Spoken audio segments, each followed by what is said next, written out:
friends, today I will present my e-booklet about the natural disaster Tsunami Sunda 2018.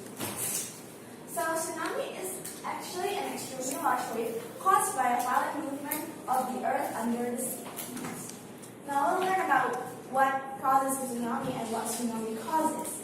So from allocation.com, we can learn that volcanoes eruption causes tsunamis, and debris falls into water also causes tsunami.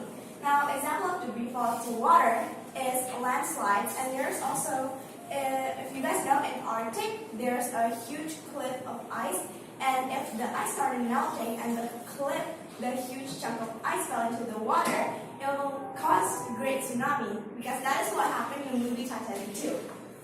Now, from smstsunamiwarning.com, we can learn that tsunami, from the amount of energy and water in huge tsunami, can cause extreme destruction. Weight of water causes objects and buildings to be destroyed.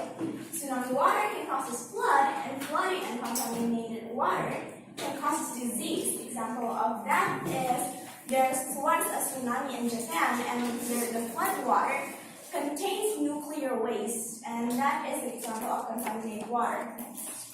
Now we'll learn about the actual event. This event happens in Sunda Strait, Banten, and Lampung on 22 December 2018.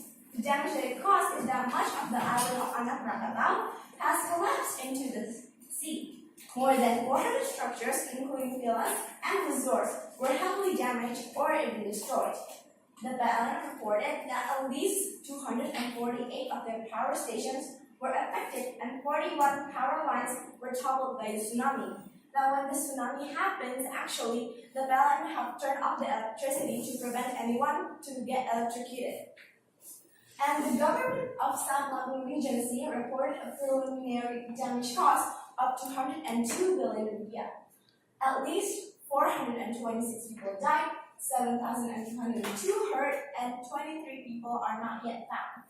The tsunami was actually caused by an undersea landslide that followed by the eruption of Anak Krakatau. Okay, so we can actually prevent the damages, not the actual tsunami. From Mexico City, we can learn that first, we need to avoid building or living within several hundred meters from the coastline. Now, if you don't want to get yourself in a tsunami, then why even get near one? Second, make a list of items to bring in the event of a tsunami. It's best for you to leave all your items, but if you don't want to go out homeless, then you can maybe bring a few stuff. 3, elevate your house. Most tsunami waves are less than 3 meters, but also remember to actually reinforce your house, so when a tsunami hits your house won't be destroyed. Now, if you actually find yourself in a tsunami, we can still survive it. From redcross.org, there's a few things you can do. One is get to higher ground as far inland as possible, as far from the coastline.